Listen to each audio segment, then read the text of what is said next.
Good morning everyone. आज का हमारा टॉपिक है गृह प्रबंध की परिभाषा। गृह प्रबंध को अनेक वैज्ञानिकों ने अलग अलग तरह से परिभाषित किया है, जिनमें से एक है राजमल पी देवदास। राजमल पी देवदास के अनुसार गृह व्यवस्था में पारिवारिक लक्ष्यों को प्राप्त करने हेतु पारिवारिक साधनों के उपयोग से संबंधित निर्णयों को सम्मिलित किया जाता है। इन्होंने पारिवारिक लक्ष्य को प्राप्त करने के लिए पारिवारिक साधनों का उपयोग को सम्मिलित किया है।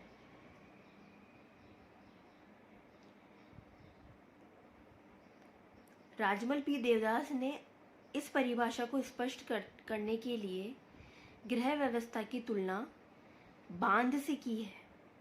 उनके अनुसार जो गृह व्यवस्था है एक बांध के समान है, जिसमें साधनों को नियमित किया जाता है।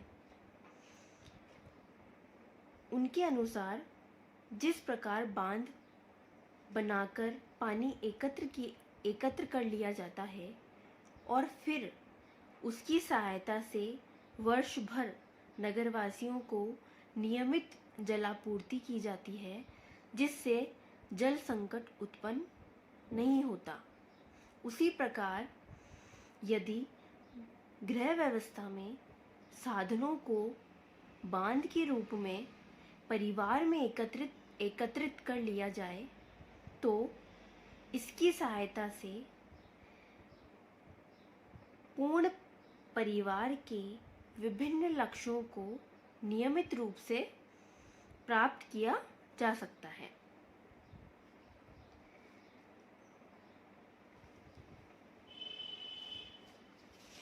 इसी प्रकार एक और विद्वान की परिभाषा है ग्रॉस एवं कैंड्रल के अनुसार गृह व्यवस्था एक मानसिक प्रक्रिया है, जिसमें आयोजन, नियंत्रण व मूल्यांकन के द्वारा पारिवारिक साधनों का उपयोग करके पारिवारिक लक्ष्यों की प्राप्ति की जा सकती है। इसे हम एक चित्र द्वारा भी समझ सकते हैं। जैसे गृह व्यवस्था जो है एक मानसिक प्रक्रिया है, इसमें आयोजन, नियंत्रण और मूल्यांकन के द्वारा पारिवारिक साधनों का उपयोग करके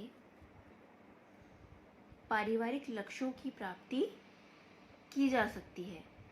पारिवारिक साधन दो प्रकार के होते हैं, मतलब साधन जो होते हैं वो दो प्रकार के होते हैं, एक मानवीय साधन और दूसरा अमानवीय साधन।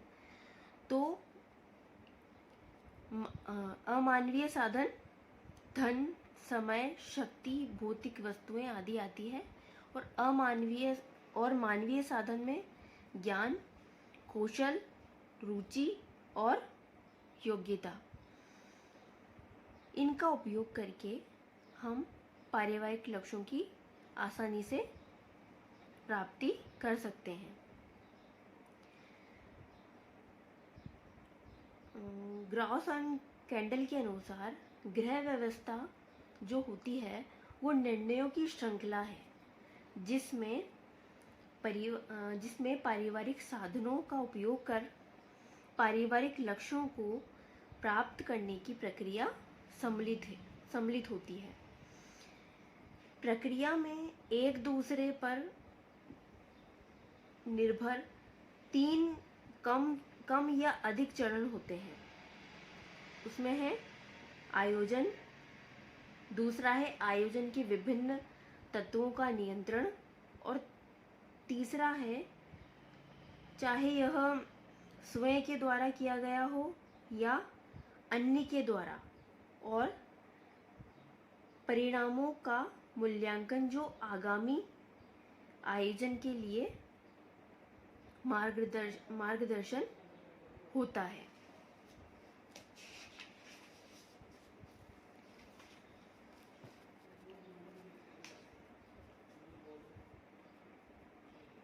इस प्रकार जो गृह व्यवस्था है वो एक मानसिक प्रक्रिया है।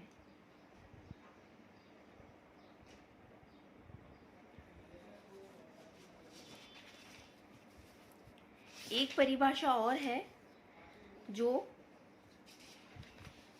एक अन्य विद्वान कोटजिन ने दी है। तो कोटजिन के अनुसार गृह व्यवस्था एक व्यवहारिक विज्ञान है। एक व्यवहारिक विज्ञान है। गृह व्यवस्था को नापा नहीं जा सकता, जबकि अन्य व्यवहारिक विज्ञान जैसे दवाई या स्वास्थ्य को किसी अंश तक मापा जा सकता है। गृह व्यवस्था में कुछ अंश तक पूर्णता को नापा जा सकता है। जैसे किसी घर में यदि लक्ष्यों को संतोष के कुछ अंश तक प्राप्त कर लिया गया है तो उसे एक अच्छा व्यवस्थित घर माना जा सकता है।